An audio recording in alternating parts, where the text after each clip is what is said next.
إله إلا الله وحده لا شريك له وأشهد أن محمدًا عبده ورسوله يا أيها الذين آمنوا اتقوا الله حق تقاته ولا تموتن إلا وأنتم مسلمون يا أيها الناس اتقوا ربكم الذي خلقكم من نفس واحدة وخلق منها زوجها وبث منهما رجالا كثيرا ونساء واتقوا الله الذي تساءلون به والأرحام إن الله كان عليكم رقيبا يا أيها الذين آمنوا اتقوا الله وقولوا قولا سديدا يصلح لكم أعمالكم ويغفر لكم ذنوبكم ومن يطع الله ورسوله فقد فاز فوزا عظيما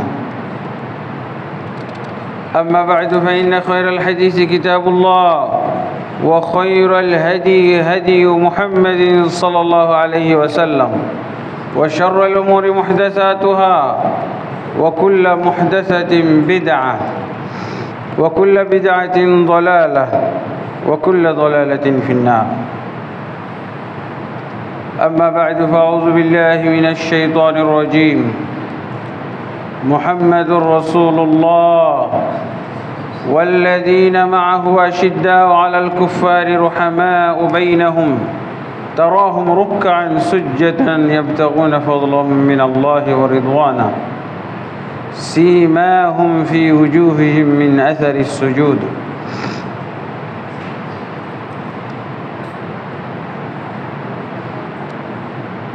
وقال سبحانه وإن طائفتان من المؤمنين اقتتلوا فأصلحوا بينهما فإن بغت إحداهما على الأخرى فقاتلوا التي تبغي حتى تفيء إلى أمر الله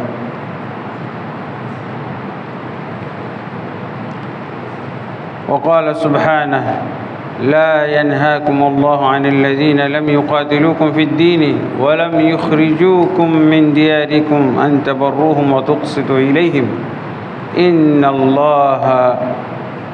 الله يحب المقسطين وقال رسول الله صلى الله عليه وسلم المسلمون في توادهم وتراحمهم وتعاطفهم كمثل جسد واحد إذا اشتكى منه عضو تداعى له سائر الجسد بالسهر والحمى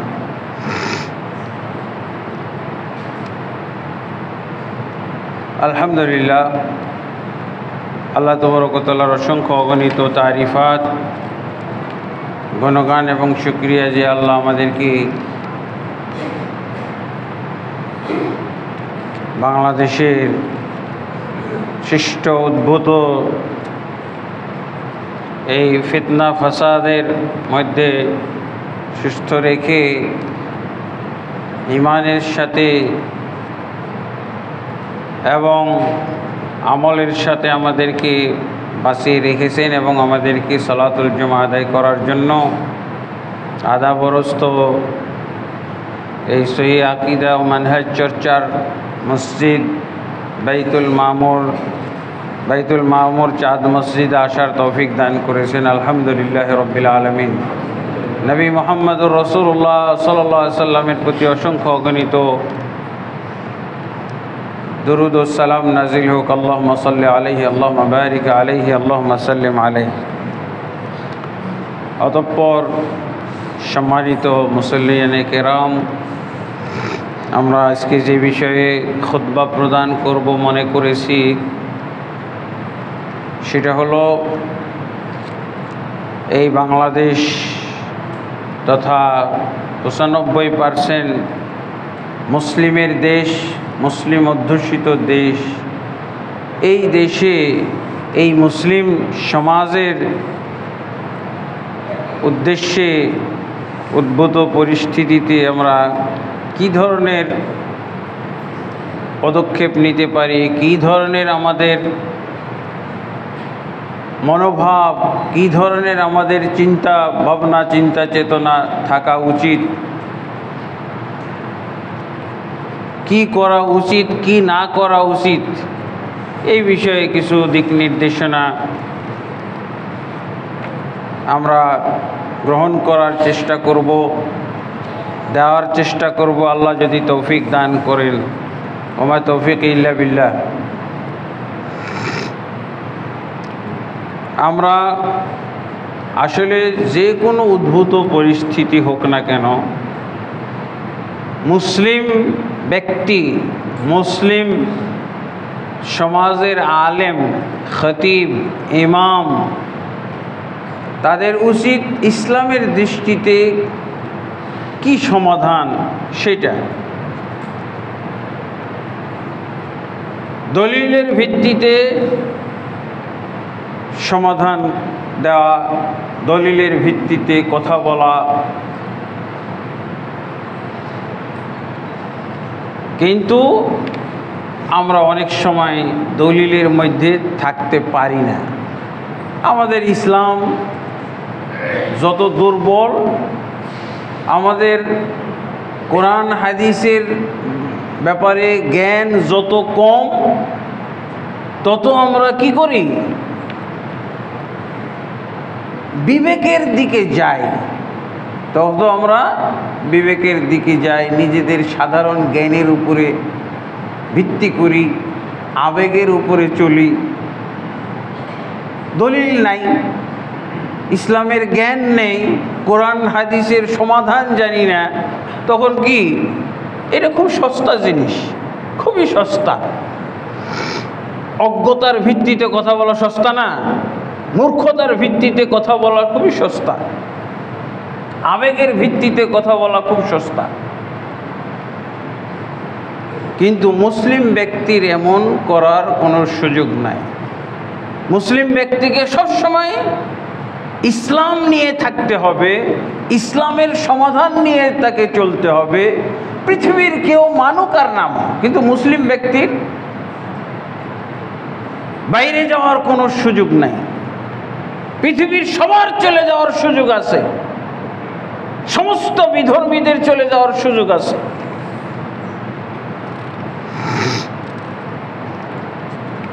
এখানে যে জিনিসটা আমরা প্রথম চিন্তা করব মুসলিম ব্যক্তিদের, মুসলিম অধ্যুষিত সমাজের জন্য, সেটা হলো আল্লাহ আমাদেরকে যা বলেছেন সেটাই আমরা করব। যেমন আমাদের মুসলিম সমাজের পরিচয়ের মধ্যে কি আছে? আমাদের মুসলিম সমাজের প্রধান নেতা, প্রথম নেতা হচ্ছেন মুহাম্মদুর রাসূলুল্লাহ সাল্লাল্লাহু আলাইহি সাল্লাম। মুহাম্মদুর রাসূলুল্লাহ, এটা আজকে যেটা আমরা পড়ছি সেটা হলো সূরা ফাতহের 29 নম্বর আয়াতের শুরু। সূরা ফাতহের 29 নম্বর আয়াতের শুরুটাই হচ্ছে মুহাম্মদুর রাসূলুল্লাহ।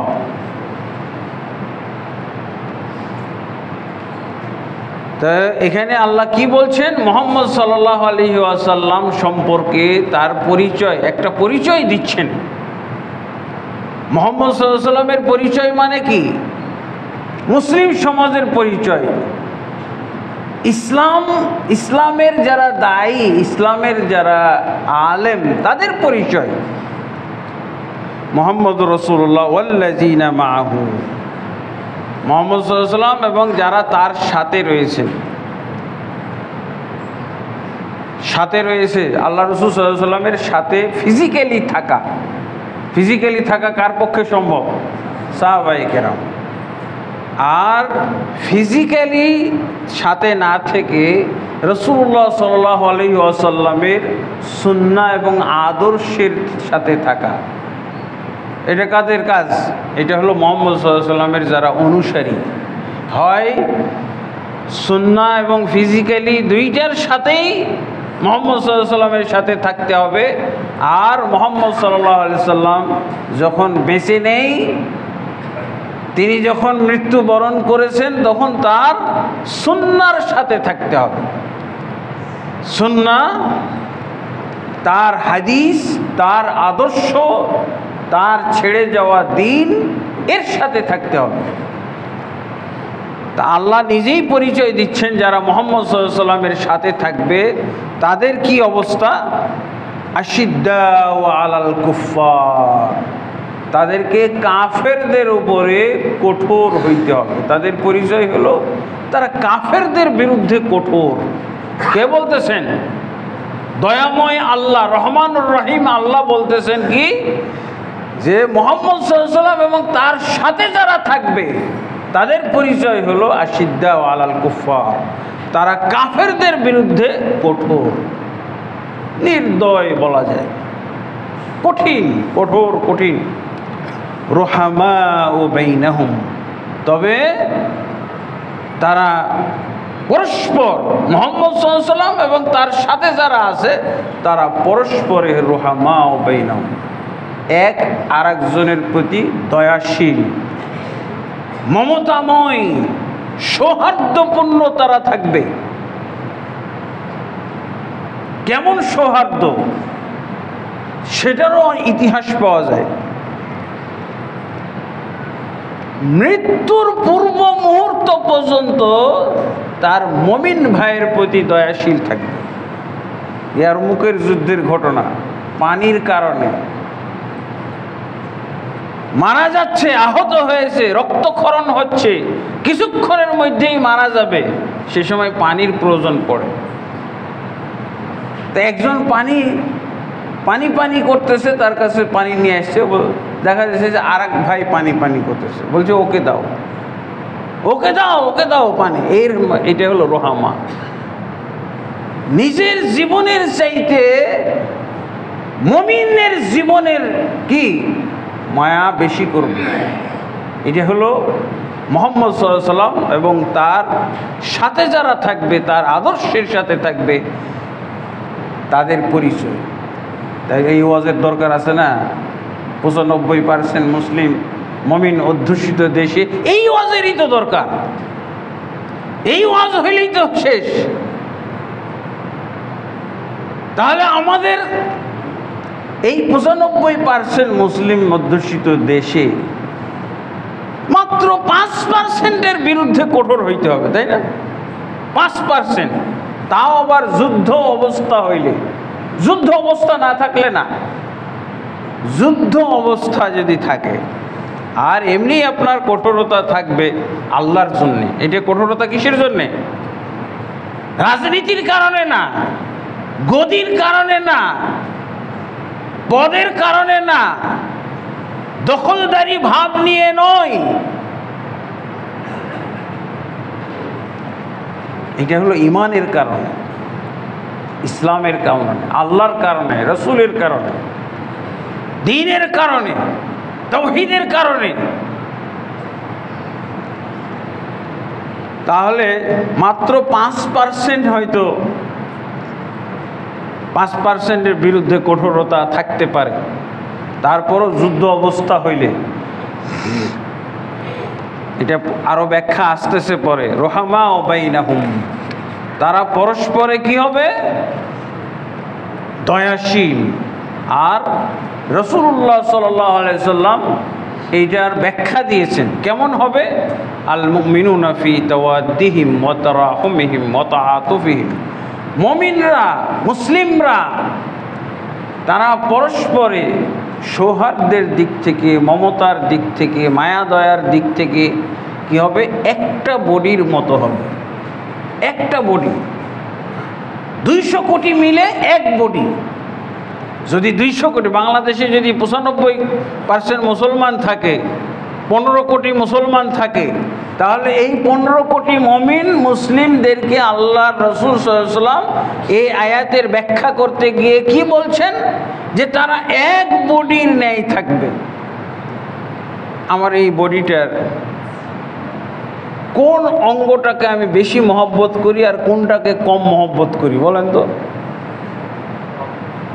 কনিষ্ঠ আঙ্গুল পায়ের নিচে থাকে, ওর দিকে তাকানোই হয় না, কখনো তাকায়ও না।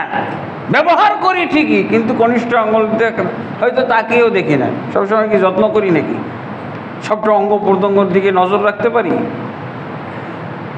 তারপরও আপনি বলেন বলতে পারবেন যে ওটা একটু আমার থেকে দূরে, এই আঙ্গুলটার প্রতি একটু মহব্বত কম। আল্লাহ রাসূল সাল্লাল্লাহু আলাইহি ওয়াসাল্লাম বলছেন যে এই 15 কোটি 16 কোটি বা 95% মুসলমান কি হবে? এক বডি হইতে হবে। রহমা বাইনাহুম। আল্লাহ রাসূল আল্লাহ তাবারক ওয়া তাআলার সূরা ফাতহের 29 নম্বর আয়াতের যে ব্যাখ্যা আল্লাহ রাসূল কি বললেন, যে তারা এমন দয়াশীল থাকবে একজন আরেকজনের প্রতি যে একটা বডির মতো। 15 কোটি 200 কোটি মুসলমান একটা বডির মতো থাকবে। তাওয়াদ্দিহিম ওয়া তারাহুমিহিম, মহব্বতের দিক থেকে এবং দয়ামায়ার দিক থেকে। ইদাশতাকা মিনহু উযুন, আল্লাহ রাসূল আরও ব্যাখ্যা করছেন কেমনভাবে এক বডি হইতে হবে, যে এই বডিটার কোনো একটা অঙ্গে যদি আঘাত লাগে, আঘাতপ্রাপ্ত হয়, ক্ষত হয়, জখম হয়, কি হবে? এই শরীরের এই বডির প্রত্যেকটা অঙ্গ প্রত্যঙ্গ ব্যথা অনুভব করে, কষ্ট অনুভব করে, অশান্তি অনুভব করে। শুধু তাই না, আল্লাহ রাসূল সাল্লাল্লাহু আলাইহি ওয়াসাল্লাম বলছেন বেশি ব্যথা হলে কি হয়? ঘুম চলে যায়, ঘুমাইতেই পারে না। তাদাআলাহু সাইরুল জাসাদ, আল্লাহ রাসূল সাল্লাল্লাহু আলাইহি ওয়াসাল্লাম বলছেন শরীরের সমস্ত বডি ব্যথা অনুভব করে, যার ফলে কি হয়? সাইরুল জাসাদ বিসসাহরি ওয়াল হুম্মা, রাত্রে বেলায় বা দিনের বেলায় তার ঘুম হারাম হয়ে যায়, সারা শরীরে জ্বর চলে আসে, সারা শরীরে জ্বর আসে, ব্যথা অনুভব করে, ঘুম হারাম হয়ে যায়, জ্বর চলে আসে। এইরকম হইতে হবে মুমিন মুসলিম, যারা মুহাম্মদ সাল্লাল্লাহু আলাইহি ওয়াসাল্লামের সাথে আছে, মুহাম্মদ সাল্লাল্লাহু আলাইহি ওয়াসাল্লামের আদর্শের সাথে আছে, মুহাম্মদ সাল্লাল্লাহু আলাইহি ওয়াসাল্লামের দ্বীনের সাথে আছে, মুহাম্মদ সাল্লাল্লাহু আলাইহি ওয়াসাল্লামের সুন্নাহর সাথে আছে। তাদের পরিচয়টা কোরআন এবং হাদিসে এইভাবে আসছে। এমনকি যদি এই সমাজের মধ্যে যে 5% বললাম যে কাফের আছে, এদের সম্পর্কেও আল্লাহ তাবারক ওয়া তাআলা সুন্দর কথা বলছেন। এদের সম্পর্কে যে কথা আল্লাহ তাবারক ওয়া তাআলা বলছেন সেটাও কিন্তু আমরা জানব। কাফেরদের ব্যাপারে আল্লাহ রাসূল আল্লাহ তাবারক ওয়া তাআলা বলছেন সূরা মুজাদালার মধ্যে, মুমতাহিনার, আল্লাহ বলছেন লা ইয়ানহাকুমুল্লাহু আনিল্লাযীনা লাম ইউকাতিলুকুম ফিদ-দীন ওয়া লাম ইখরিজুকুম মিন দিয়ারিকুম আন তাবাররুহুম ওয়া তুকসিতু ইলাইহিম ইন্নাল্লাহা ইউহিব্বুল মুকসিতিন। আল্লাহ তোমাদেরকে নিষেধ করেন না ওই কাফেরদের সাথে সৎ ব্যবহার করতে, সদাচরণ করতে, যারা তোমাদের সাথে যুদ্ধ করছে না, যুদ্ধ লাগায়নি, লড়াই করছে না, তোমাদেরকে আঘাত করছে না, অথবা তোমাদেরকে তোমাদের ভিটে মাটি থেকে উচ্ছেদ করে না। যারা তোমাদের সাথে যুদ্ধ করছে না, লড়াই করছে না, তোমাদের ভিটে মাটি থেকে তোমাদেরকে উচ্ছেদ করছে না, এমন কাফের মুশরিক যদি হয়, তাহলে তাদের সাথেও সদাচরণ, সদ্ব্যবহার করতে আল্লাহ তোমাদেরকে নিষেধ করেন না। বরং সদাচরণ যদি করো তাহলে আল্লাহ এদের এই কাফের মুশরিকদের সাথে যদি সদাচরণ করো, তাতেও আল্লাহ খুশি হয়ে তোমাদেরকে কি বলছেন? ইউহিব্বুল্লাহু ইন্নাল্লাহা ইউহিব্বুল মুকসিতিন। এই সদাচরণ, কাফেরদের সাথে সদাচরণকারী ব্যক্তিকেও আল্লাহ পছন্দ করেন, মহব্বত করেন। তাহলে কাফের সাথে সদাচরণ করেও আল্লাহর প্রিয় পাত্র, আল্লাহর প্রিয় ভাজন হওয়ার আল্লাহ ওয়াদা দিচ্ছেন। শুধু কাফেরদের মধ্যে, এই 5%-এর মধ্যে, আমাদের দেশের আলোকে বলছি, দেশের প্রেক্ষাপটে বলছি, তাহলে এই দেশে যারা 5% কাফের আছে তারা কি কখনো যুদ্ধের ঘোষণা দিয়েছে? মুসলমানদেরকে হত্যা করার, তাদেরকে বাড়িঘর থেকে উচ্ছেদ করার কোনো ঘোষণা দিয়েছে? অতএব তাহলে তাদের সাথেও আমরা সদাচরণ করব এই আয়াতের মর্ম অনুযায়ী, এই আয়াতের নির্দেশনা মোতাবেক। তারপরে আল্লাহ কি বলছেন? ইন্নামা ইয়ানহাকুমুল্লাহু আনিল্লাযিনা কাতালুকুম ফিদ্দীন, শুধুমাত্র আল্লাহ তোমাদেরকে ওই কাফেরদের সাথে সদাচরণ করতে নিষেধ করেন যেই কাফেররা তোমাদের সাথে যুদ্ধ করে। তাদের সাথে কোনো সদাচরণ করা যাবে না, তাদের থেকে প্রতিশোধ নিতে হবে এবং তাদের বিরুদ্ধে লড়াই করতে হবে। এবং তোমাদেরকে যেভাবে তারা ক্ষতবিক্ষত করে, তোমাদেরকে তারা পরাজিত করতে চায়, তোমাদের ভিটেমাটি, তোমাদের সহায় সম্পদ থেকে তোমাদেরকে উচ্ছেদ করতে চায়, বঞ্চিত করতে চায়, তাহলে অবশ্যই তাদের তোমরা প্রতিশোধ নেবে। এটা হলো আল্লাহর নির্দেশনা। তাহলে এই আয়াতগুলো থেকেই আমরা কিন্তু আমাদের কি পদক্ষেপ হইতে পারে আমরা ইঙ্গিত পাচ্ছি, জানতে পারছি। আর মুসলমানে যুদ্ধ করা, এটার বৈধ হওয়ার কোনো সুযোগ নাই। মুসলমানে লড়াই করা, মুসলমানে লড়াই করলে কি হয়? আল্লাহ রাসূল সাল্লাল্লাহু আলাইহি ওয়াসাল্লাম বলছেন, ইজাল তাকাল মুসলিমানি বিসাইফিহিমা ফাল কাতিলু ওয়াল মাকতুলু কিলাহুমা ফিন্নার। পুরস্কার নেন।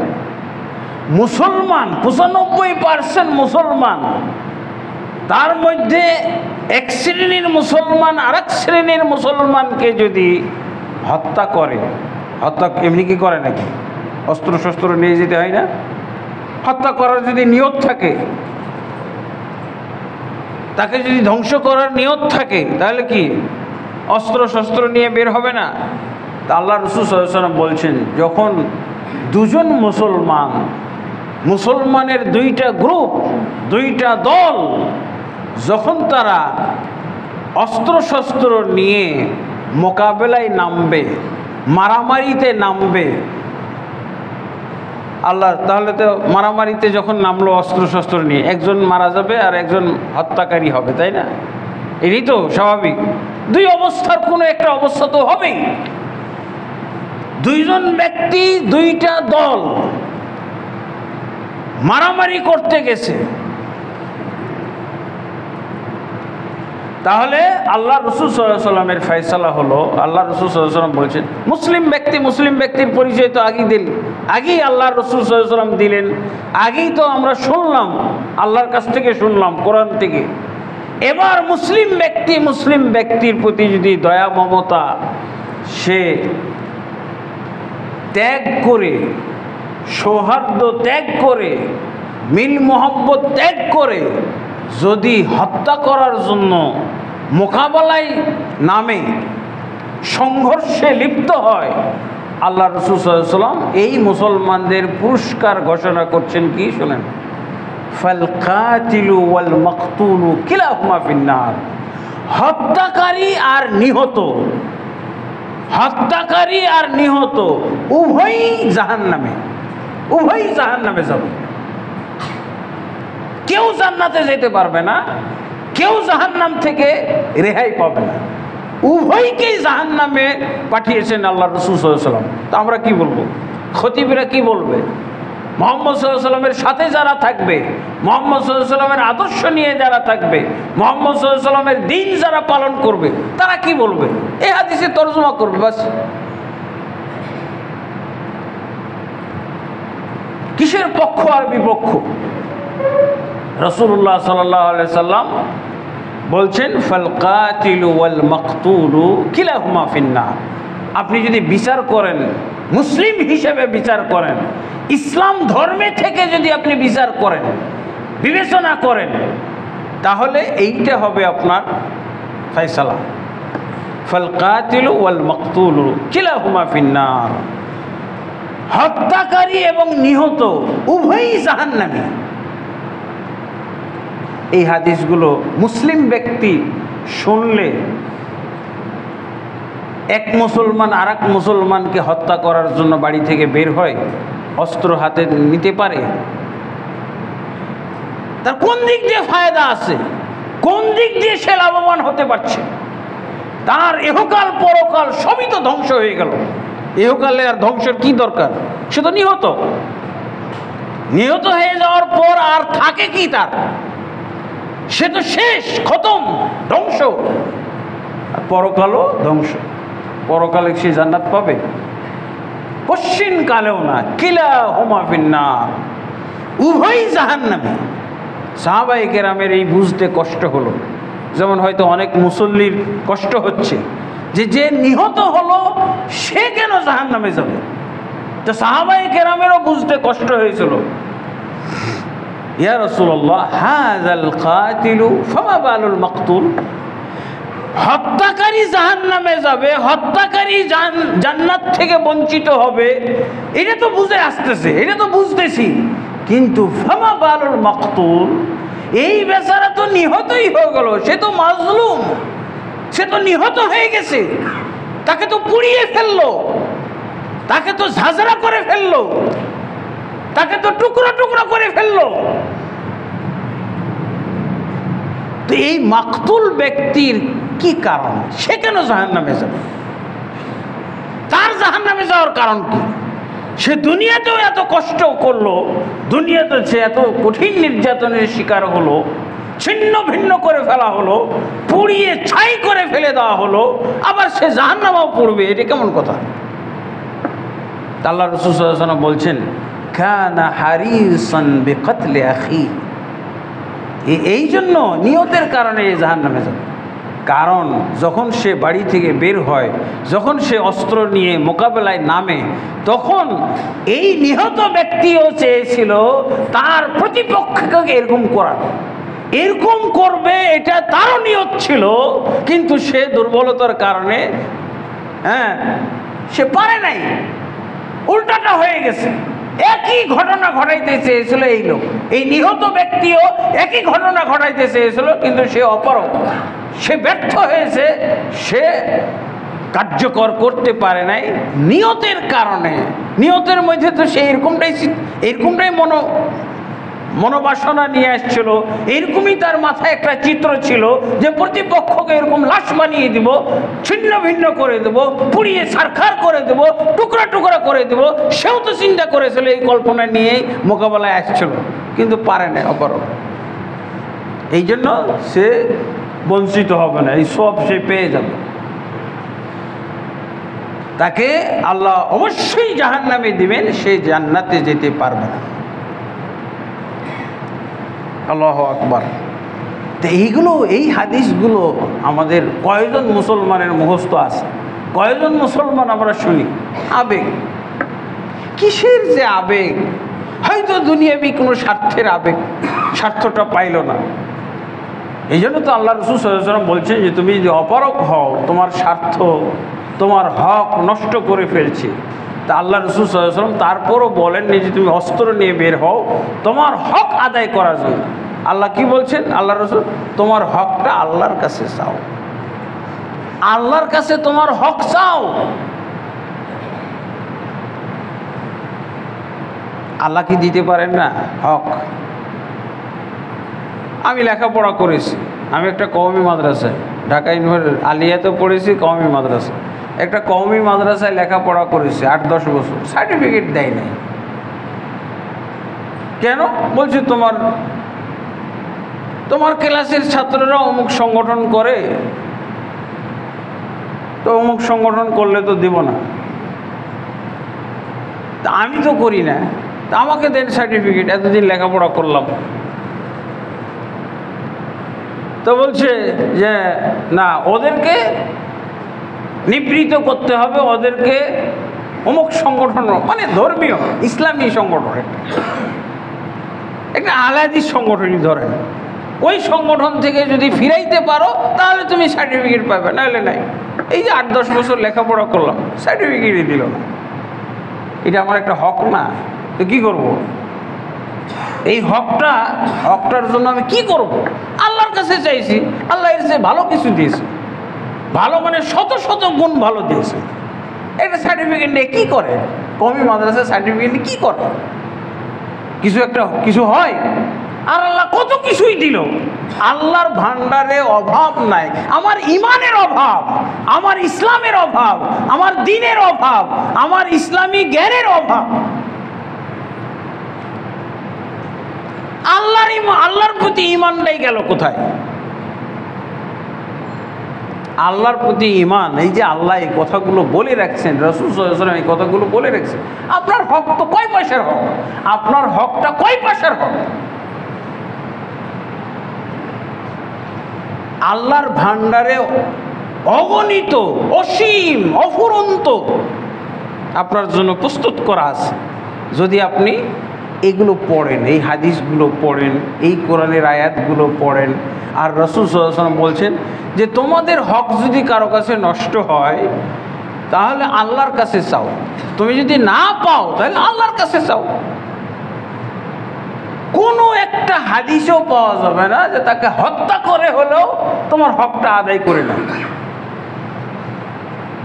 সব জায়গায় বলা হয়েছে। এটা সাধারণত কার কাছে নষ্ট হয়? শাসক গোষ্ঠীর কাছে নষ্ট হয়। শাসিত জনগণের হক বা কি বলে ক্ষমতাধর ব্যক্তির কাছে, উচ্চ পদস্থ ব্যক্তির কাছে নিম্ন পদস্থ ব্যক্তির, ক্ষমতাধর ব্যক্তির কাছে দুর্বল ব্যক্তির হক নষ্ট হয়। কিন্তু আল্লাহ রাসূল সাল্লাল্লাহু আলাইহি ওয়াসাল্লাম কোথাও বলেননি যে তুমি তোমার হক আদায় করে নাও, ওকে হত্যা করে হলেও আদায় করে নাও, ওকে ধ্বংস করে হলেও আদায় করে নাও, ওকে পুড়িয়ে ছারখার করে হলেও আদায় করে নাও, ওকে তুমি তার বাড়িঘর ধ্বংস করে দিয়ে দেশ সমাজে অশান্তি সৃষ্টি করে তোমার হক আদায় করে নাও। এগুলো হাদিস কোথায়? এটি কি 95% মুসলমানের দেশের কথা? তো আমার আল্লাহ কোথায়? আমার এই যে সুসংবাদগুলো, এই সুসংবাদগুলোর অধিকারী হবে কে?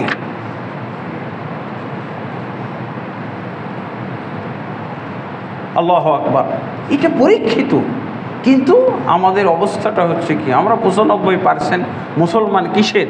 ওই যে আল্লাহ রাসূল বলছেন খড়কুটা মার্কা মুসলমান, খড়কুটা মার্কা মুসলমান। সে এমন মুসলমান যে এর মধ্যে ঈমান খুঁজতে গেলে পাওয়া যায় না, এর মধ্যে তলাশ করতে গেলে আমল খুঁজে পাওয়া যায় না, ইবাদত খুঁজে পাওয়া যায় না, হালাল খুঁজে পাওয়া যায় না, হারাম তোয়াক্কা করার কোনো কিছুই খুঁজে পাওয়া যায় না। এরকম সব মুসলমান। ফলে যা হবার হচ্ছে, ইসলামের মধ্যে থাকলে শান্তি। ইসলাম শান্তির ধর্ম বলা হয়, কিন্তু ইসলাম বুঝলে তো, ইসলাম মানলে তো, ইসলাম অনুযায়ী চললে তো। শাসক গোষ্ঠীর ব্যাপারে তো আল্লাহ বলেই রেখেছেন, রাসূলুল্লাহ সাল্লাল্লাহু আলাইহি ওয়াসাল্লাম বলেই রেখেছেন, যারা মানুষকে শাসন করে কিয়ামতের দিন তাদের হাসর নসর হবে অস্বাভাবিকভাবে। তাদের গলায় ফাঁস লাগিয়ে উঠানো হবে, ফাঁসি লাগিয়ে গলাতে বেড়ি পরিয়ে উঠানো হবে। আপনি দেখেই বুঝবেন যে এটা চেয়ারম্যান সাহেব, এইটা এমপি সাহেব, এইটা মন্ত্রী সাহেব। আপনি প্রজা, আপনি সাধারণ জনগণ, আপনার গলায় এগুলো লাগানো থাকবে না। কুত্তার মতো বেড়ি লাগানো থাকবে না। কুত্তার গলায় বেড়ি লাগানো থাকে না, এটা কার থাকবে? এটা যারা শাসক তাদের থাকবে। এখানেই তো এক পয়েন্ট তাদের পরাজয় কিয়ামতের দিন। তুই আগে হিসাব দে, তোর জনগণের হক তুই ঠিকমতো আদায় করেছিলি কিনা। তোর যে শাসন করার জন্য যে এলেম কালাম আমি দিয়েছিলাম, কোরআন হাদিসে যে নিয়ম কানুন দিয়েছিলাম, সেই নিয়ম কানুন মেনটেন করেছিস কিনা হিসাব দে। তারপর তোর বেড়ি খোলা হবে, এই গলার বেড়ি খোলা হবে। সেদিন দেখতে পাবেন সাধারণ জনগণ থাকবে স্বাভাবিকভাবে, আর এই মেম্বার, চেয়ারম্যান, এমপি, মন্ত্রী, প্রধানমন্ত্রী, প্রেসিডেন্ট সবার গলায় থাকবে কি? বেড়ি লাগানো থাকবে। হিসাব দিবি, বেড়ি খুলবে, ব্যাস। আল্লাহর কাছ থেকে রেহাই পাবে? আপনি কি চান? আপনি আল্লাহ হয়ে যেতে চান? দুনিয়াতেই আল্লাহ হয়ে যাবেন? এটা তো লস। আপনি তাকে ধ্বংস করলেন, ওর বেড়িটা খুলে গেল। ওমর ইবনে খাত্তাব রাদিয়াল্লাহু আনহু মতো মানুষ, তারা এই যে যাতে বেড়ি পড়ানো না হয়, বেইজ্জতি, কত যে কষ্ট করতো বেচারা। আল্লাহু আকবার। তাদের মধ্যে ঈমান ছিল, ইসলাম ছিল, আমল ছিল, আল্লাহর কাছে জবাবদিহিতা, সেই ভয় এবং আতঙ্ক ছিল, যার জন্য ওমর ইবনে খাত্তাব রাদিয়াল্লাহু আনহু আতঙ্কের মধ্যে থাকতেন। আর উনি মৃত্যুর সময় কি বলছেন? যে আমি যদি কিয়ামতের দিন শহীদি মৃত্যু বরণ করতেছেন, তারপরও তাকে যখন বলা হলো যে আপনি কি খলিফা নিয়োগ করে যাবেন না? খলিফা মানে খেলাফতটা জনগণের উপরে ছিল না। খেলাফত নির্বাচন করা, খলিফা নির্বাচন করা জনগণের উপরে ছিল না, শাসকের সাথে পরামর্শ করে হইত। পূর্বের শাসক তিনি যাকে নির্বাচন করে দিতেন সেইটা তারা শোনার জন্য ব্যস্ত থাকত। বলছে আপনি কি খলিফা নির্বাচন করে যাবেন না? তো বলছে যে আমি তোমাদের দায়ভার জীবিত অবস্থাতেও টানলাম, আর মরার পরও আমাকে টানতে বলতেছো। মানে একজন খলিফা বলে, খলিফার নাম বলে গেলে মরার পরও তো আমি তাহলে এই বেড়ি পরাই থাকলাম। দুনিয়া তো বেড়ি, আখেরা তো বেড়ি। আমি এটা চাই না। আমি কোনো খলিফার নাম বলে যাব না। 6 জনকে দায়িত্ব দিয়ে গেলাম, এই 6 জন মিলে তোমরা, এই 6 জনের উপরে দায়িত্ব দিলাম, এই 6 জন যাকে নির্বাচন করে দিবে তাকেই তোমরা খলিফা মানবে, ব্যাস। কিন্তু আমার ছেলে ইবনে ওমর থাকবে না, সে সাক্ষী হিসেবে থাকবে। তারপরে উনি কি বললেন? লা লিয়া ওয়ালা আলাইয়া, আমি খালি এহকাল থেকে পরকালে পাড়ি দিতে চাই, এমন বারাবার সারাবার। উর্দুতে একটা শব্দ বলা হয় বারাবার সারাবার, মানে আমার এরকম যেন কোনো বিপুল পরিমাণ লভ্যাংশ না থাকে, আর আমার লস পয়েন্টও না থাকে। একবারে সমান অবস্থায় যদি আল্লাহর কাছে সাক্ষাৎ করতে পারি, পরকালে পাড়ায় দিতে পারি, এতেই নিজেকে আমি ধন্য মনে করছি। ওমর ইবনে খাত্তাব বলছেন যে আমার বিপুল পরিমাণ কোনো লাভও নাই আর লসও নাই, লাভ নাই লসও নাই, বরাবর অবস্থায়। এই অবস্থায় যদি আমি পরকালে যাইতে পারি, এটাই আমি আল্লাহর শুকরিয়া আদায় করব। আল্লাহু আকবার। আর সেই ওমর ইবনে খাত্তাব রাদিয়াল্লাহু আনহু ঘুম হারাম, এই জনগণের হক আদায়, হকের কথা চিন্তা করতে গিয়ে ঘুমই হইত না বেচারাটা। আপনারা তো শুনেছেন কিসা কাহিনী। কুলির মতো বস্তা বহন করতো রাত্রির বেলা, দিনের বেলায় তো দেখবে মানুষ। কুলির মতো কার কার বাড়িতে খাদ্যের অভাব, কে খাদ্যের অভাবে আছে, কুলির মতো রাত্রে নিজেই পিঠে করে বস্তা বহন করে বাড়িতে দিয়ে আসত। তাকে জিজ্ঞেস করে আমার পিঠে দেন। তার কোনো ঘনিষ্ঠ ব্যক্তি, তার খাদেম বলতেছে আমার তো তুমি কি আমার কিয়ামতের দিন গুনার বস্তাটা বহন করতে পারবা? যদি পারো তাহলে করো। আল্লাহু আকবার। উনি বলতেন আমার রাজ্যের মধ্যে একটা গাধা, একটা পশুও যদি পড়ে মারা যায়, তাহলে আমি ভয় করি যে এই পশুটার জন্য কি আল্লাহ আমাকে জবাবদিহি করবেন কিনা। যে ওমর তুমি রাস্তাটা ঠিক রাখোনি কেন, রাস্তা তুমি ভাঙাচোরা রাখছিলে কেন, এই জন্য তো ওই গাধাটা পড়ে তার পা ভেঙে গেছে। পশু, এইটা নিয়েও চিন্তাই ছিল। আর আমরা এই যে একই সমস্যা, মুহাম্মদ সাল্লাল্লাহু আলাইহি সাল্লামের আদর্শের মধ্যে নেই। নিজেই খাইতে খাইতে পেট ফুটে যাচ্ছে, মারাই যাচ্ছে। অনেকেই তো দ্বিতীয়বার জন্মগ্রহণ করছে মরে যাওয়ার পর, তারপর খাইতেই আছে। খাই ইন্না লিল্লাহি ওয়া ইন্না ইলাইহি। আল্লাহ রাসূল সাল্লাল্লাহু আলাইহি ওয়াসাল্লাম বলছেন এইসব ইবনে আদম এদের পেট ভর্তি হবে শুধুমাত্র এই যে কবরের মাটি ছাড়া এদের পেট ভর্তি হবে না। দুনিয়াটা দিয়ে দিলেও এদের পেট ভর্তি হবে। এইরকম এই সবার একটাই সমস্যা, পরিচয় দিচ্ছি আমি মুসলিম, পরিচয় দিচ্ছি আমি 95% মুসলিমদের সদস্য, কিন্তু তার ইসলাম নাই, তার ঈমান নাই, তার আদর্শ নাই, তার সবর নাই। ইন্না লিল্লাহি ওয়া ইন্না ইলাইহি রাজিউন। আল্লাহ রাসূল সাল্লাল্লাহু আলাইহি সাল্লাম কতভাবে যে মুসলিম ব্যক্তির সংজ্ঞা দিয়েছেন। আল মুসলিমু মান সালিমাল মুসলিমুনা মিন লিসানিহি ওয়া ইয়াদিহি। মুসলিম হলো কেবলমাত্র ওই ব্যক্তি যেই ব্যক্তি হাত এবং জবান থেকে অন্য মুসলিম নিরাপদে থাকে। মুসলিম ব্যক্তির এটার সংজ্ঞা আল্লাহ রাসূল সাল্লাল্লাহু আলাইহি ওয়াসাল্লাম কি সংজ্ঞা দিচ্ছেন?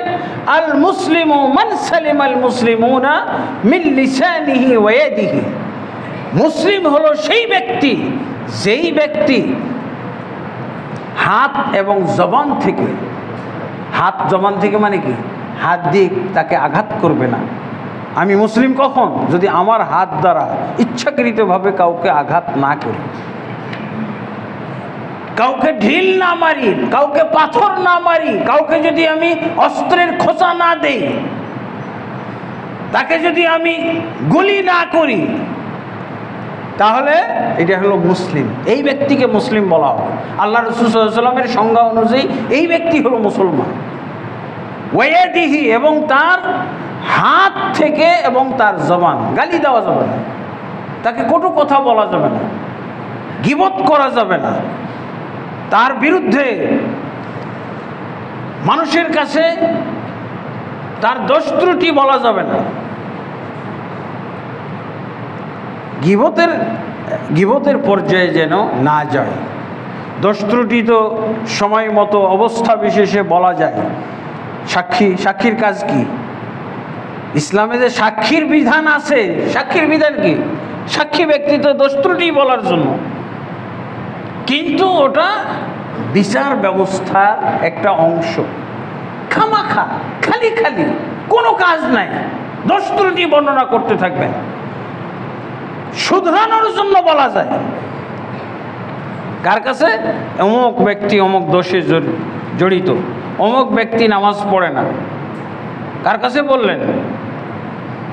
এরকম একজন সভাপতির কাছে বললেন যে তার বিচার করতে পারবে। অমুক ব্যক্তি মদ খায়, অমুক ব্যক্তি গাঞ্জা খায়, অমুক ব্যক্তি ইফটিজিং করে, এই যে বললেন, কার কাছে বললেন আপনি? যে তাকে শুধরাইতে পারবে।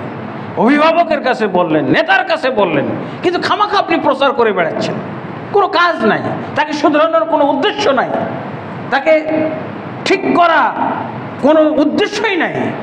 এগুলো খামাখা, এগুলোকে বলা হয় গীবত।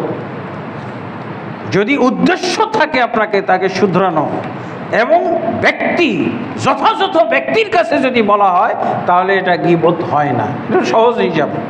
আর খামাখা বলে বেড়া, এটা হলো দোষ ত্রুটি, গীবত, এই সমাজ নষ্ট করা কাজ, ধ্বংস করা কাজ। তা আলহামদুলিল্লাহ, ইসলামের কিছু আমি মৌলিক নিয়মগুলো বলছি। এরপরে আল্লাহ রাসূল সাল্লাল্লাহু আলাইহি সাল্লাম থেকে সিরিয়ালি কিছু বাণী, বক্তব্য আমি এই বইটার মধ্যে উল্লেখ করেছিলাম। এই বইটা থাকতে পারে হয়তো। ইসলামের দৃষ্টিতে চরমপন্থা, জঙ্গিবাদ আর সন্ত্রাস। এখানে একটা চ্যাপ্টার আছে, সন্ত্রাসী কর্মকাণ্ড, জঙ্গিবাদের বিরুদ্ধে ইসলামের অবস্থান। ইসলামের হলো ইসলাম, যে ইসলামের আমরা পরিচয় দিচ্ছি, যে ইসলামের আমরা সদস্য মুসলিম, এখানে আল্লাহ তাবারক ওয়া তাআলা যেটা মূলনীতি দিয়েছেন সেটা হলো কি, নিশ্চয়ই আল্লাহ তাবারক ওয়া তাআলা, আমরা প্রতিদিন প্রায় এই আয়াতটা পাঠ করে থাকি খুতবার শেষে, ইন্নাল্লাহা ইয়ামুরু বিল আদলি ওয়াল ইহসান ওয়া ইতাই যিল কুরবা ওয়া ইয়ানহা আনিল ফাহশাই ওয়াল মুনকার ওয়াল বাগই ইয়াইযুকুম লাআল্লাকুম তাযাক্কারুন। কি বলছেন? নিশ্চয় আল্লাহ তাবারক ওয়া তাআলা ন্যায়পরায়ণতা, সদাচরণ এবং আত্মীয় স্বজনকে দান করার আদেশ দেন, এবং তিনি অশ্লীলতা এবং অসঙ্গত কাজ এবং বিরুদ্ধাচরণ এগুলো আল্লাহ নিষেধ করেন। এটা হলো মুসলিম এবং ইসলামের মৌলিক কথা। তারপরে দেখা যাবে যে রাসূলুল্লাহ সাল্লাল্লাহু আলাইহি ওয়াসাল্লাম থেকে এই ব্যাপারে অনেক ব্যাখ্যামূলক হাদিস এসেছে। আল্লাহ তাবারক ওয়া তাআলা মুসলিম ব্যক্তির হত্যার ব্যাপারে কি বলছেন শুনেন। ওয়া ইয়াকতুল মুমিনান মুতাআম্মিদান ফাজাযাউহু জাহান্নাম। যে ব্যক্তি ইচ্ছাকৃতভাবে কোনো মুমিন মুসলিম ব্যক্তিকে হত্যা করবে, তার বদলা হচ্ছে, তার বিনিময় শাস্তি হচ্ছে জাহান্নাম, খালিদান ফিহা। সে চিরকাল এই জাহান্নামে বসবাস করবে। ওয়া গাদিবাল্লাহু আলাইহি। এই ব্যক্তি আল্লাহর ক্রোধ ভাজন হবে, আল্লাহ তার প্রতি অসন্তুষ্ট এবং রাগান্বিত থাকবেন কিয়ামতের দিন। ওয়ালাআনাহু, এবং আল্লাহ তাকে অভিশাপ করবেন, লানত করবেন, অর্থাৎ রহমত থেকে বঞ্চিত করে দেবেন। ওয়া'আদ্দা লাহু আযাবান আযীমা, এবং আল্লাহ এই জাহান্নামের মধ্যে তার জন্য বিশেষভাবে কঠিন শাস্তির আয়োজন করবেন। জাহান্নামে দিবেন আর কঠিন শাস্তির আয়োজন ব্যবস্থা করবেন আল্লাহ তাবারক ওয়া তাআলা। আর তার প্রতি তিনি নির্দয় থাকবেন, তার প্রতি আল্লাহ তাবারক ওয়া তাআলা রহম উঠিয়ে নেবেন। এই হলো তা হত্যাকারী। মুসলিম মুমিন ব্যক্তিকে যদি কেউ হত্যা করে, মুমিন ব্যক্তিকে হত্যা করছে, মুসলিম ব্যক্তিকে হত্যা করছে, তাহলে তার পুরস্কার হলো এটা। আল্লাহ তাবারক ওয়া তাআলা তার সম্পর্কে কঠিন ভাষা উচ্চারণ করেছেন সূরা নিসার 93 নম্বর আয়াত। তারপরে আল্লাহ তাবারক ওয়া তাআলা শুধু এখানেই না, সূরা মায়েদার 32 নম্বর আয়াতে আরও কঠিন করে বলেছেন। কি বলছেন? মান কাতালা নাফসান বিগাইরি নাফসিন আও ফাসাদিন ফিল আরদ ফাকান্নামা কাতালান নাসা জামিআ। যে ব্যক্তি কোনো ব্যক্তিকে হত্যা করলো কোনো ফাসাদ ছাড়া অথবা হত্যার বদলা ছাড়া, হত্যা করে না, হত্যার বদলে হত্যা, এটা হইতে পারে। তারপরও তো যদি শাসক থাকে, ইসলামী রাষ্ট্র থাকে, তাহলে এটা হলো রাষ্ট্রের কাজ। কোনোভাবেই ইচ্ছাকৃতভাবে হত্যাকারী ব্যক্তি রেহাই পাবে না। ইচ্ছাকৃত যে হত্যা করেছে তার কোনো রেহাই নেই, তাকে অবশ্যই হত্যা করা হবে।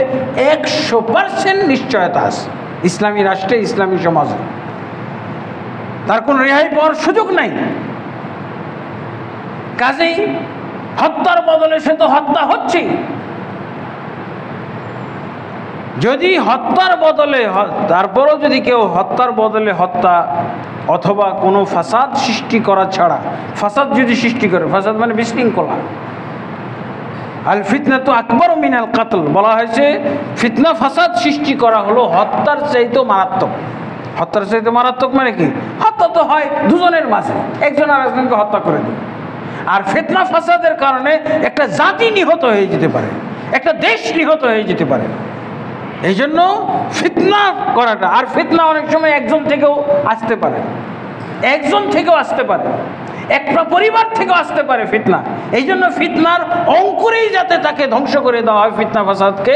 এই জন্য আল্লাহ রাসূল সাল্লাল্লাহু আলাইহি সাল্লাম বলছেন যে ফিতনা হলো আশাদ্দু মিনাল কাতলি, হত্যার চেয়েও মারাত্মক অপরাধ। তা আল্লাহ কি বলছেন?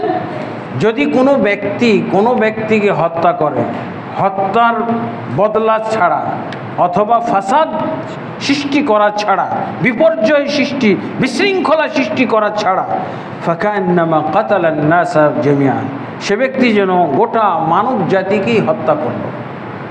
গোটা মানব জাতিকে হত্যা করার, যদি অন্যায়ভাবে একজনকে হত্যা করে কেউ, তাহলে তার পাপ লেখা হবে কত বড়? গোটা মানব জাতিকে হত্যা করেছে, সেই পাপ হবে তার।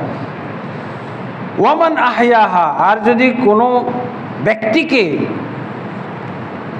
জীবিত করে মানে কি? তার জীবন রক্ষায় সে ভূমিকা পালন করে, তার জীবন রক্ষায় ভূমিকা পালন করে। হয়তো তাকে কেউ হত্যা করে ফেলতেছিল, তাকে যে উদ্ধার করলো, কেউ হত্যা করতেছিল, তাকে যে উদ্ধার করলো। আধুনিক বিজ্ঞানের সাথে মিলিয়ে বলতেছে, কেউ যদি কাউকে রক্ত দিয়েও জীবিত করে এর আওতায় চলে আসবে। মারা যাচ্ছে লোকটা, রক্তক্ষরণ হয়ে মারা যাচ্ছে, আমি আমার দেহ থেকে রক্ত তাকে দান করলাম, এই যে জীবিত করলাম। মানুষের পক্ষে তো একজন মৃত ব্যক্তিকে তো জীবিত করা সম্ভব নয়। জীবিত করার, জীবিত হয়ে ওঠার, সুস্থ হয়ে ওঠার কারণ হইতে পারে রক্ষা। এই ব্যক্তি, যে ব্যক্তি এই লোকটাকে বাঁচানোর জন্য ভূমিকা পালন করলো, যেন গোটা মানব সমাজকে সে বাঁচিয়ে দিল, জীবিত করলো। এইরকম হলো ফজিলত। আর এত বড় অপরাধ, একজন ব্যক্তিকে রক্ষা করা, তার ফজিলত কত, আর একজন ব্যক্তিকে হত্যা করা তার গুনাহ কত। তারপরে আল্লাহ কি বলছেন, ওয়ালা তাকতুলু আনফুসাকুম ইন্নাল্লাহা বিকুম রহিমা। খবরদার তোমরা নিজেরা নিজেদেরকে হত্যা করো না, আল্লাহ তোমাদের উপরে দয়াশীল। আর তোমরা আল্লাহর বান্দা হয়ে তোমরা নিজের উপরে দয়াশীল না, একজন আরেকজনের উপরে দয়াশীল যদি না হও, তাহলে আল্লাহ তোমাদের উপরে কিভাবে দয়াশীল হবেন? আল্লাহ তোমাদের উপরে দয়াশীল বলার উদ্দেশ্য হলো, আল্লাহ যেমন তোমাদের উপরে দয়াশীল, তোমাদেরকেও পরস্পরের উপরে দয়াশীল হইতে হবে। একজন আরেকজনকে হত্যা করা চলবে না। রাসূলুল্লাহ সাল্লাল্লাহু আলাইহি ওয়াসাল্লাম বলছেন, কুল্লু যামবিন আসাল্লাহু আন ইয়াগফিরাহু ইল্লা মান মাতা মুশরিকান। প্রত্যেকটা গুনাহ করে তার মাফ পাওয়ার সম্ভাবনা আছে, একমাত্র মুশরিক ব্যক্তি যদি শিরক করে মারা যায়, অথবা আও মুমিনুন কাতালা মুমিনান মুতাআম্মিদান, কোনো মুমিন ব্যক্তি অন্য মুমিন ব্যক্তিকে ইচ্ছাকৃতভাবে ঠান্ডা মাথায় হত্যা করেছে, তাহলে এই ব্যক্তির গুনাহ আল্লাহ মাফ করবেন না, এই ব্যক্তিকে আল্লাহ ক্ষমা দিবেন না। মুশরিক ব্যক্তি আর হলো কাতিল, যে হত্যা করেছে, এই ব্যক্তিকে আল্লাহ ক্ষমা করবেন না। তারপরে আরো রাসূলুল্লাহ সাল্লাল্লাহু আলাইহি ওয়াসাল্লাম বলছেন, মান কাতালা মুমিনান ফাতাবাতা বিকাতলিহি, যে ব্যক্তি কোনো মুমিন ব্যক্তিকে জুলুমবশত, অন্যায়বশত হত্যা করবে, লাম ইয়াকবালাল্লাহু লাম ইয়াকবালিল্লাহ, আল্লাহ তার ফরজ ইবাদত, নফল ইবাদত কিছুই কবুল করবে না। কেউ যদি কোনো ব্যক্তিকে, মুমিন ব্যক্তিকে অন্যায়ভাবে হত্যা করে, তাহলে ফরজ ইবাদত, নফল ইবাদত কিছুই আল্লাহ তার কবুল করবেন না। সুনান আবু দাউদ, সহিহ হাদিস। তারপরে আল্লাহ রাসূল সাল্লাল্লাহু আলাইহি ওয়াসাল্লাম বলছেন, এই যে মুসলমান ব্যক্তির যে আমলের ধারা, ইবাদতের ধারা, এটাও ক্ষুণ্ণ হয়ে যাবে, বন্ধ হয়ে যাবে। একজন আমলদার ছিল, আমল করত, নফল আমল করত, ফরজ আমল করত, কিন্তু হত্যার মতো অপরাধ যখন সে সংগঠিত করে, তখন তার এই আমলের ধারা বন্ধ হয়ে যায়। সে আর আমল করার যে ধারাবাহিকতাটা ছিল, এটা ছিন্ন হয়ে যায়। আর সে আমল করে স্বাদ পায় না, শান্তি পায় না, আগ্রহ পায় না, আগ্রহ হারিয়ে ফেলে। একসময় হয়তো সে ইবাদত শূন্য, বেনামাজি অবস্থায় মৃত্যুবরণ করে। এটাও একটা হত্যার জন্য তার দুনিয়াতে এই শাস্তি, দুনিয়াতে সে এই অবস্থার মধ্যে পড়তে পারে। এই ব্যাপারে হাদিসটা আল্লাহ রাসূল সাল্লাল্লাহু আলাইহি ওয়াসাল্লাম বলছেন, লা ইয়াজালুল মুমিনু মু'নিকান সালিহান মা লাম ইউসিব দামান হারামান। একজন ব্যক্তি সৎ আমলকারী হিসেবে সে জীবনযাপন করতে থাকে, তার দিনাতিপাত করতে থাকে, যতক্ষণ পর্যন্ত সে কারো রক্তপাত না করে। যখন সে রক্তপাত করে, তখন সে আমল ইবাদত থেকে বিচ্ছিন্ন হয়ে যায়, তার আগ্রহ হারিয়ে যায়। আল্লাহ তাবারক ওয়া তাআলা হয়তো তার শাস্তি স্বরূপ আমল ইবাদতকে, তার আমল ইবাদতের প্রতি আগ্রহ উঠিয়ে নেন, এবং সে আস্তে আস্তে ধাপে ধাপে সে কী করে, ইবাদত শূন্য এবং বেনামাজি অবস্থায় মৃত্যুবরণ করে। তাহলে সে কাফের হয়ে মারা গেল। এগুলো সব। তারপরে রাসূলুল্লাহ সাল্লাল্লাহু আলাইহি সাল্লাম যে মুসলিম ব্যক্তিকে হত্যা করার কিছু বৈধ কারণ উল্লেখ করেছেন। আর মুসলমানে মারামারি বা যুদ্ধ, এইটার জন্য একটা বৈধ অবস্থা আছে। বাকি সব হলো অবৈধ। সেটা কি? দুই দলে যদি মারামারি করে, দুই দলে মারামারিটা হলো অন্যায়, হারাম। কিন্তু যে কোনো কারণে শয়তানের চক্রান্তে অথবা কোনো কাফেরের প্ররোচনায় মুসলমানদের দুই দলে মারামারি লেগে গেছে, তাহলে কি করবে?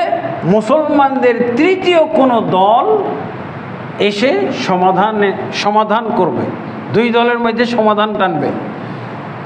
যদি দেখা যায় যে এক দল সমাধান মানছে না, সে খুবই উগ্র, সে খুবই বেশি অ্যাগ্রেসিভ এবং খুবই উগ্র,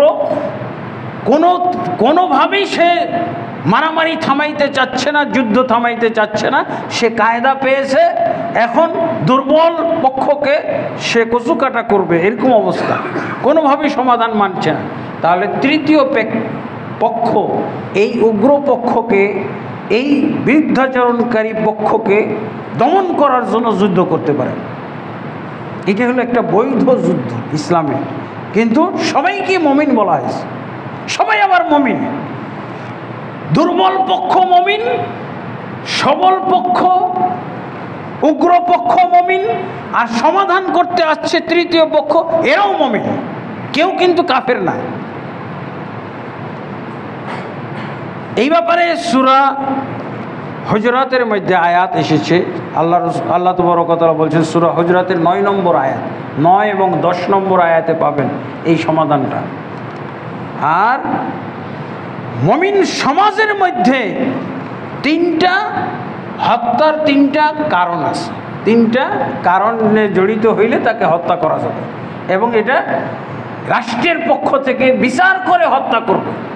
এমনি না যে আমি এই কারণে দেখতেছি আমি হত্যা করে ফেলবো, আমি একজন মুসল্লি আর এক মুসল্লিকে হত্যা করবো, না, এটা না।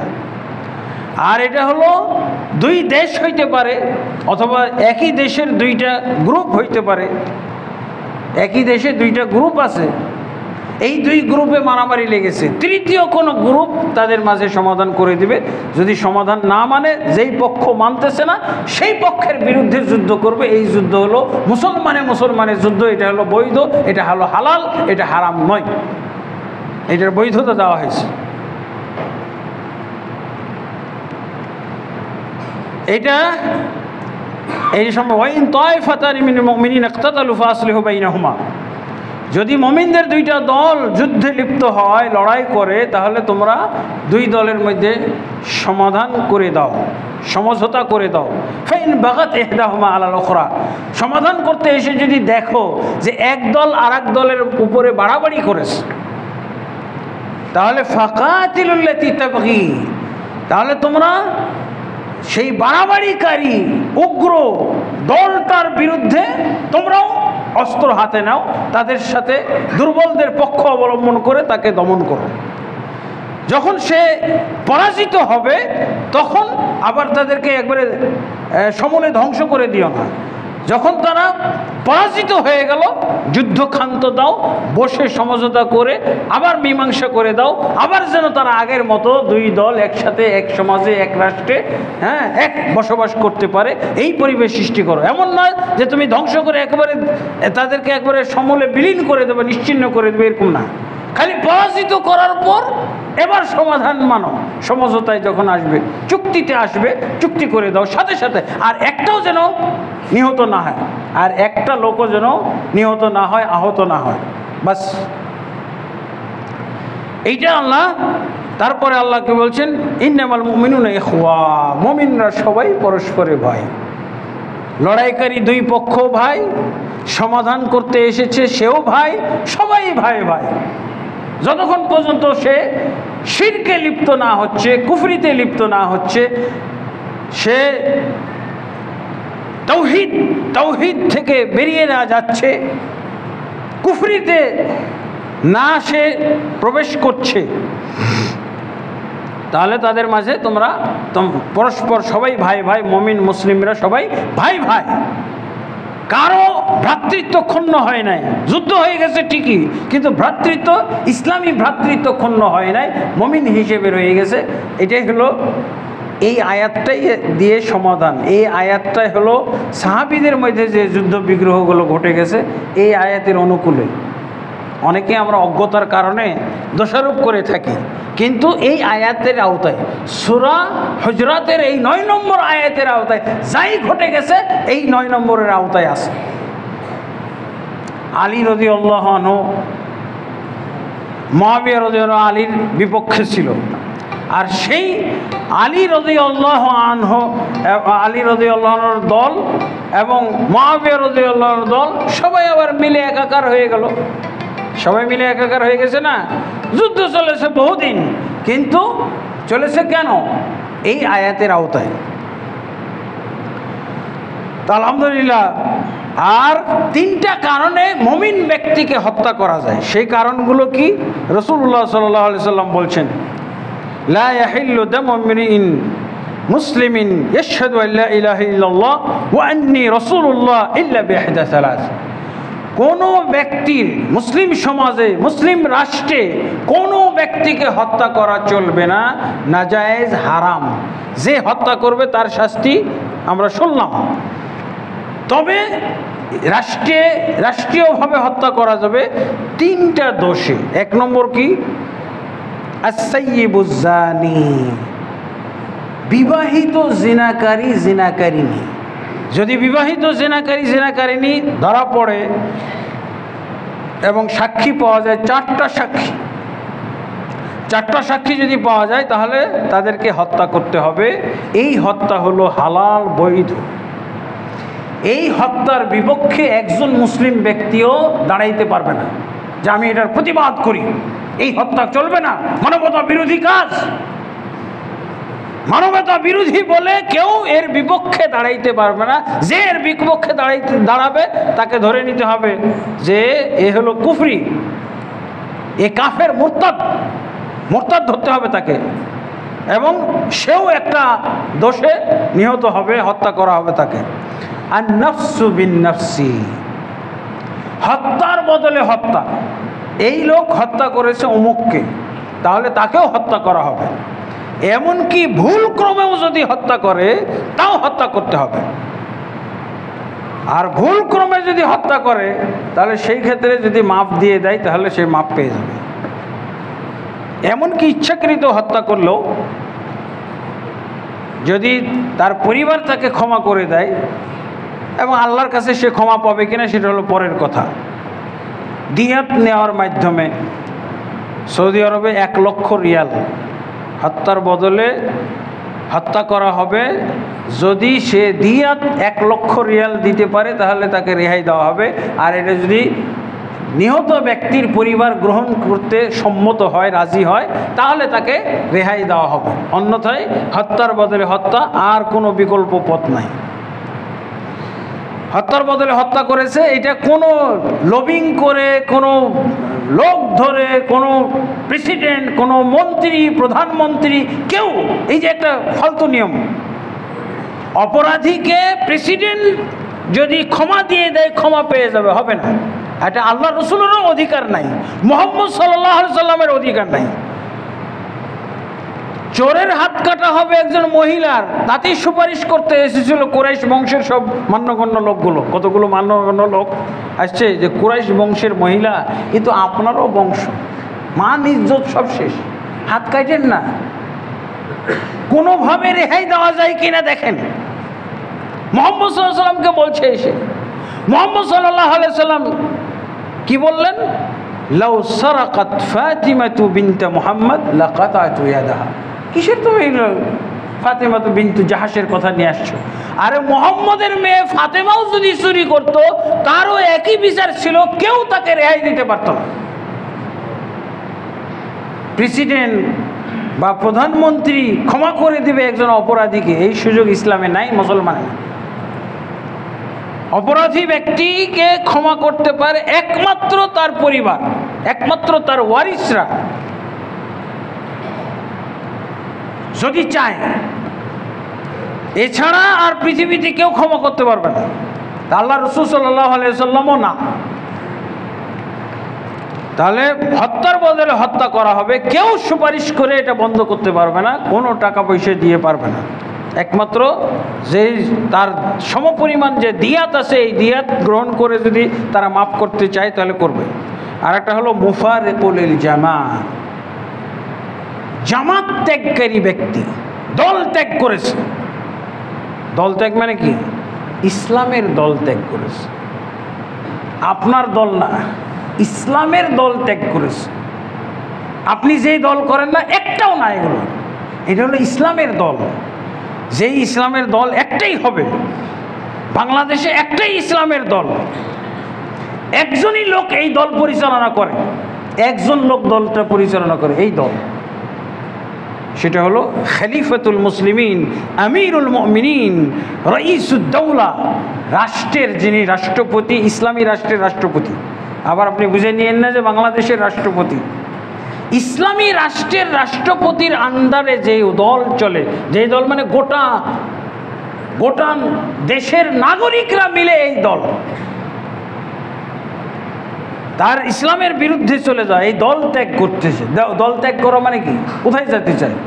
অবশ্যই দল ত্যাগ করার অর্থ হলো সে বলতেছে আমি অনেক দিন মুসলমান ছিলাম, এখন হিন্দু ধর্মে থাকতে চাই, আমি অনেক দিন মুসলমান থাকলাম, এখন বৌদ্ধ থাকতে চাই, আমি অনেক দিন ইসলামে থাকলাম, এখন একটু ইহুদি ধর্মে যাইতে চাই, অনেক দিন থাকলাম, এখন আমি খ্রিস্টান ধর্মে কিছুদিন থাকতে চাই। এই কথা যে ব্যক্তি বলবে, এইটাই হলো জামাত ত্যাগকারী। আপনার দল নয়, ওই গৃহপালিত দল নয়, তিনজন মিলে একটা দল গঠন করেছে এই দল নয়, এগুলো হারাম দল। এটা হলো রাষ্ট্রীয় দল। আর দল ত্যাগ করার অর্থ হলো এইটা। হ্যাঁ, তারপরেও যদি বলতে চাই বর্তমান যুগে কিছু দল আছে, শিয়া দল, আমি শিয়া হয়ে যেতে, রাফিজি শিয়া হয়ে যাব, আর কালকে থেকে আমি আবু বকরকে গালি দেওয়ার দায়িত্ব, কালকে থেকে আমি বিশ্বাস করি যে কোরআন 90 পারা, এই ব্যক্তিও দল ত্যাগকারী। আকীদা বিশ্বাসের মাধ্যমেও দল ত্যাগ হইতে পারে। আকীদা বিশ্বাসের, ইসলাম বিরোধী, ইমান বিরোধী আকীদা বিশ্বাস পোষণের মাধ্যমে দল ত্যাগ হইতে পারে, এরও শাস্তি মৃত্যুদণ্ড হইতে পারে। আল্লাহ তাবারক ওয়া তাআলা আমাদেরকে বুঝার তৌফিক দান করুন। তাহলে আলহামদুলিল্লাহ আরও অনেক বিষয় ছিল। আল্লাহ রাসূল সাল্লাল্লাহু আলাইহি ওয়াসাল্লাম বলছেন জাওয়ালুদ দুনিয়া আহওয়ানু আলাল্লাহি মিন কাতলি রাজুলিন মুসলিম, কোনো মুসলিম ব্যক্তিকে হত্যা করা এত মারাত্মক অপরাধ, গোটা দুনিয়া ধ্বংস হয়ে যাওয়ার চাইতে বড় অপরাধ। গোটা দুনিয়া ধ্বংস হয়ে যায়। এমনকি আল্লাহ রাসূল সাল্লাল্লাহু আলাইহি ওয়াসাল্লাম বলছেন যে কোনো ব্যক্তি যদি কাফের ব্যক্তিকে হত্যা করে, সে যদি ইসলামী রাষ্ট্রে থাকার যদি বৈধতা নিয়ে থাকে, চুক্তি নিয়ে থাকে, তার যদি বৈধ কাগজ থাকে, ট্যাক্স দিয়ে থাকে, এই ব্যক্তিকেও যদি কেউ হত্যা করে তাহলে সেই ব্যক্তি, হ্যাঁ, সেই ব্যক্তির আমি সুপারিশ করব না, সেই ব্যক্তি থেকে আমি মুক্ত। আল্লাহ রাসূল সাল্লাল্লাহু আলাইহি ওয়াসাল্লাম বলছেন যে ব্যক্তি আমাদের উপরে অস্ত্র তাক করে সেই ব্যক্তিও আমার উম্মত থেকে খারিজ হয়ে যায়। আপনি গুলি করেননি, গুলি করবেন, তাক করেছেন। লা ইয়াহিল্লু লিমুসলিমিন আন ইউরাউইয়া মুসলিমান, কোনো মুসলিম ব্যক্তির জন্য হালাল নয় কোনো মুসলিম ব্যক্তিকে আতঙ্কিত করা, তাকে আতঙ্কিত করা, ভয় দেখানো, এটাও হালাল নয়। আল্লাহ রাসূল সাল্লাল্লাহু আলাইহি ওয়াসাল্লাম উম্মত থেকে খারিজ হবে। তারপরে আল্লাহ রাসূল সাল্লাল্লাহু আলাইহি ওয়াসাল্লাম বলছেন যে ব্যক্তি রাত্রিবেলায় আমাদের উম্মতের কোনো ব্যক্তির উপরে হামলা করবে সেই ব্যক্তি হলো, সেই ব্যক্তির ব্যাপারে আল্লাহ রাসূল সাল্লাল্লাহু আলাইহি ওয়াসাল্লাম বলছেন সে আমার উম্মতের অন্তর্ভুক্ত নয়। যে ব্যক্তি রাত্রিবেলায় হোক আমার উম্মতের উপরে হোক কি বলে হামলা করে, সেই ব্যক্তি রাত্রিবেলা মানে কি, রাত্রিবেলা আরাম বিশ্রামের বিষয়, শান্তিপূর্ণভাবে সে বাড়িতে থাকবে, বিছানায় থাকবে। এই রাত্রিবেলায় যদি কেউ কাউকে আতঙ্কিত করে, হামলা করে, আল্লাহ রাসূল সাল্লাল্লাহু আলাইহি ওয়াসাল্লাম বলছেন যে এরা আমার উম্মতের অন্তর্ভুক্ত নয়। আল্লাহ তাবারক ওয়া তাআলা আমাদেরকে বুঝার তৌফিক দান করুন। আমরা শুধুমাত্র আপনাদেরকে কোরআন এবং হাদিসের তরজমা করে বর্তমান অবস্থা এবং প্রেক্ষাপটে কি করা যায়, কি অবস্থান গ্রহণ করা যায়, কি পদক্ষেপ নেওয়া যায়, আপনার কি করণীয় সেটাই আপনি এখন নিজেই নির্ধারণ করে নেবেন। আমি শুধু কোরআন এবং হাদিস শোনাইলাম, এর আলোকে আপনি আপনার কর্তব্য স্থির করবেন। আল্লাহ আমাদেরকে তৌফিক দান করুন। আল্লাহুম্মা আমিন। আস্তাগফিরুল্লাহ লি ওয়া লাকুম ওয়া লিসাইরিল মুসলিমিন ফাস্তাগফিরু ইন্নাহু হুল গফুরুর রহিম।